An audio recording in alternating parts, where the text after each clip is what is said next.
I was called short. In the new politically correct world, I'm vertically chested. First of all, thank you, Deborah, and thank you, Lena, for inviting me to be the honorary chair. This is truly an amazing evening, a group of amazing women, and the energy and excitement and respect that I see that everybody here has for each other is rewarding to somebody who came from what I used to call the desert in the old days. It's hard to believe that 35 years ago, we had the first luncheon of what was then the Women's Committee of the Real Estate Board of New York. We couldn't be independent because we didn't know we were independent.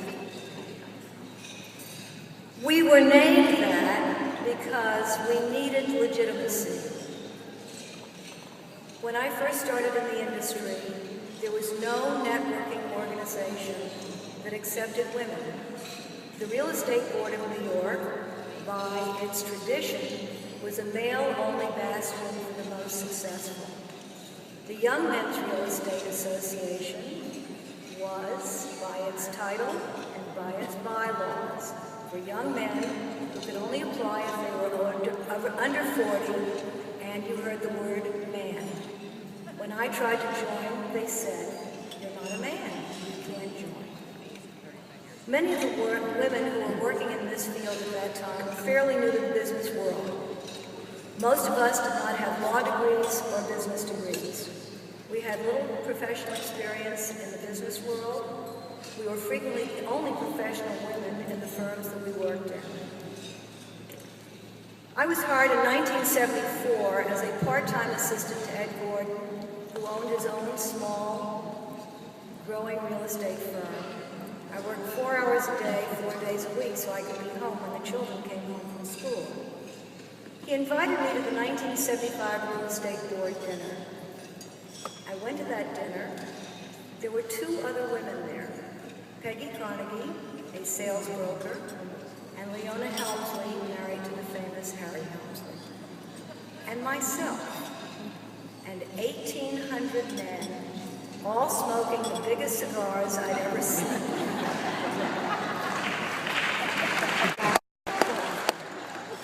I didn't understand the lingo, backslapping about the deals that they had made, or maybe were going to make, or were about to make, or might be made, and I thought, what am I doing here? And I went back to the office the next day, wondering what this job was going to be like. Fortunately, I was in the right place at the right time. I worked like a maniac as I became a divorced single mother of 3 teenagers in 1975, and I had to support my family. As we all know, poverty is a great motivator. I grew with the company as the company grew, and because no broker likes to do building management, it's not where the money is, that was left up to me. I had done some brownstone renovation and conversions on the Upper West Side, and I knew something about construction. I loved abstracting leases and doing lease escalations. And so that field was left to me in my firm. There was very little competition for my job.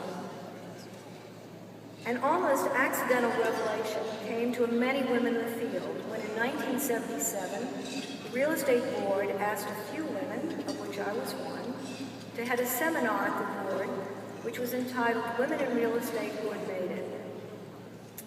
There were 7 other women who were asked to appear with me at the board, and we did not know each other, and we were the ones who supposedly were leading the pack.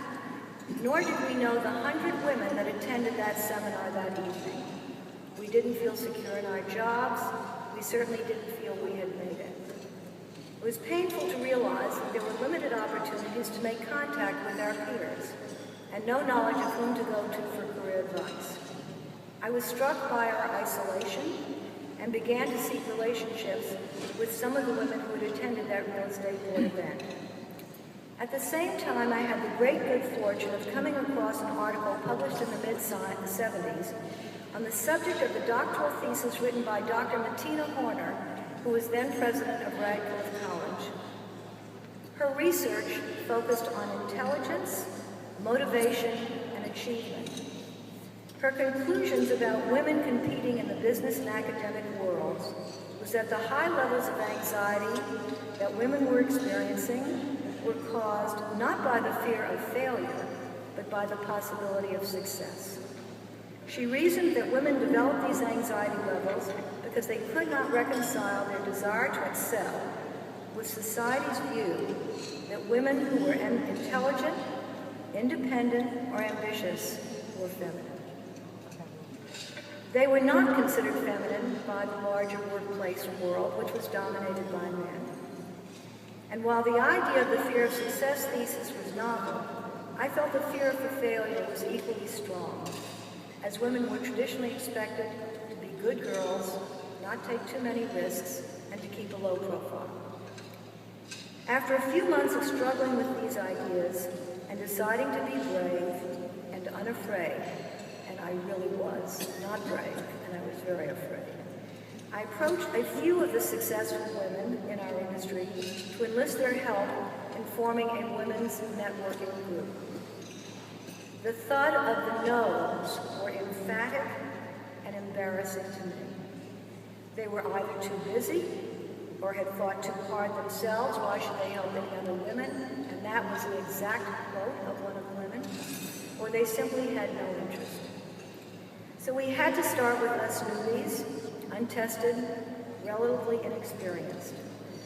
It took some convincing of the few women who agreed to form the core of what would become our own group, that if we did fail, there would be no headlines in Real Estate Weekly or in the New York Times that women's group fails. One of the members of that original group is here tonight, the only member of that original group, Marilyn Weitzman, who 35 years later still has her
We negotiated on our behalf with the Real Estate Board to give us cover and legitimization.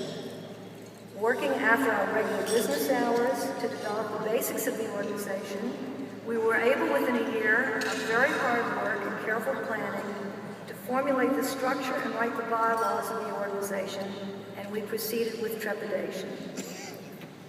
Our first luncheon was held at the old Biltmore Hotel on Madison Avenue.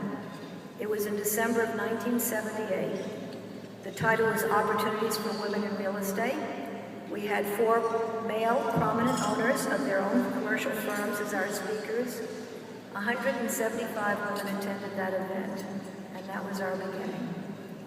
We modeled our group on the successful men's organizations. We held monthly luncheons with industry speakers. We publicized industry events. We encouraged women to increase their professional abilities through courses at NYU Real Estate, encouraged attendance at other industry seminars. We created our own newsletter with articles of interest written by our members on their areas of expertise. We ran seminars ourselves on various skills of selling, management, money markets. Marilyn ran an organization, a seminar on how to start your own business. We were running our own rudimentary MBA program. Our presence was so unusual that we were interviewed by various real estate publications on our opinions opinions about appropriate business attire, and the size of appropriate briefcases. These articles were meant to be flattering. But we proceeded apace, and by the early 1980s, women's presence and prominence in the workplace was increasing. We were even featured above the fold, which was a very big deal, on the front page of the New York Times Sunday Real Estate section, August 2nd, 1981, I still have a copy of that, entitled Slowly, Women Progress in Commercial Brokerage. Our goal of being recognized as legitimate players in the industry and of being acknowledged as such was happening. We decided to become independent, left the real estate board, and became the Association of Real Estate Women. AREW's story has many chapters in its growth over the years. Our introduction of charitable giving and scholarships to women and now men, its governance structure, giving many members the opportunity to gain leadership confidence, speaking before groups, increasing our professional abilities, and then being motivated, which was always the purpose, to enter the larger workplace, the larger networking groups, and other professional organizations to help women make their mark. One might think that AREW has done its job, and its reason for being no longer exists. You will hear more later from Lena Talese, our wonderful and inspiring president, about what AREW is continuing to do to so importantly address its members' needs. In its 35-year history, the organization has influenced thousands of women inside and outside the real estate field and has spawned other similar groups in banking, finance, construction, and other related fields. When I came in tonight, the first 5 women I met were a lawyer, a civil engineer, an architect who owns her own firm, a commercial real estate broker, and somebody in the construction industry. We have really spread our wings. I'm sure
everybody here has read about, if not reading, Sheryl Sandberg's new book, Lean In.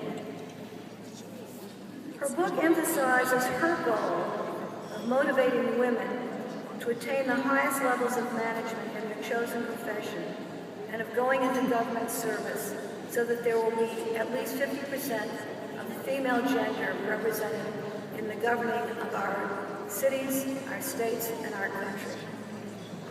I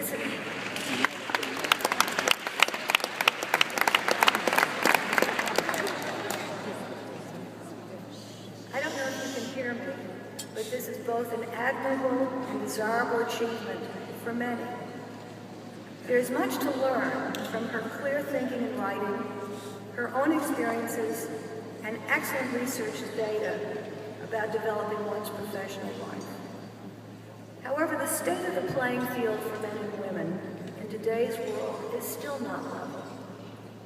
Another recently published article appeared in the Atlantic magazine in July 2012 by Anne-Marie Slaughter, titled Why Women Still Can't Have It All. It recounts the painful personal story of this extraordinarily successful woman at the highest level of government, the first woman director of policy planning at the State Department of the U.S. government, who left her job after 2 years as one of her adolescent sons was struggling terribly. And she determined her hours and absence from home, as she had to commute weekly from Princeton to Washington, D.C., was unsustainable, and that she was desperately needed by her family. I only mention these two items as bookends on the current realities and thinking about women in industry and government, as they contain stark reminders of the desires of many of us and the demands on all of us.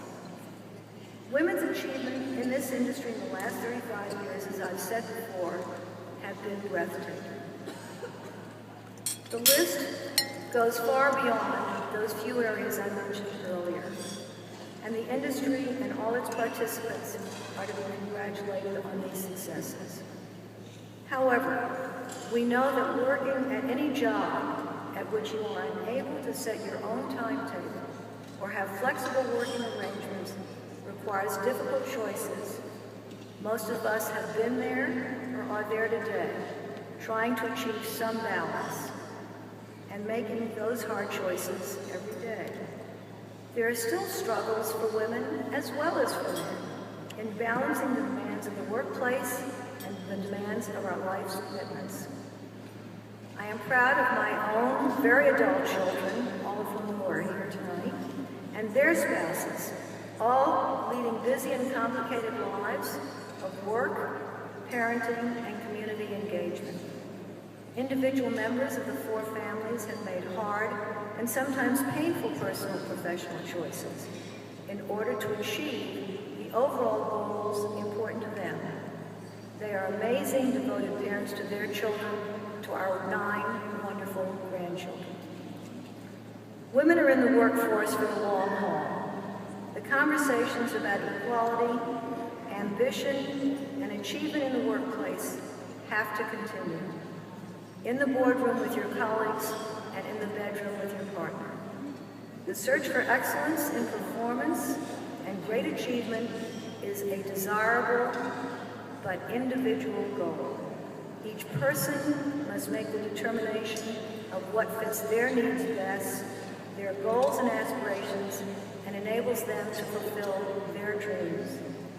AREW's goal has been and continues to be to provide each of you with support in your professional pursuits and helpful assistance in developing skills and contacts to make this journey a little easier. Please continue this conversation.